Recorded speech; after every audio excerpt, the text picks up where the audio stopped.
The single leg hinge is a balance exercise. I would recommend that you have a wall or a couch of some sort near you so that you can grab onto support if needed. You'll rest one foot on the ground and have a slight knee bend. You'll bring the other one back behind you. You're going to get into a hinge. A hinge occurs at your hips. You'll be coming into a forward motion here until you get about parallel with the ground,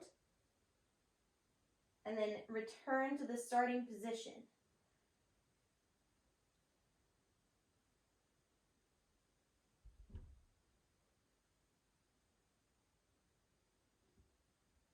If you need to grab onto something, it looks like this.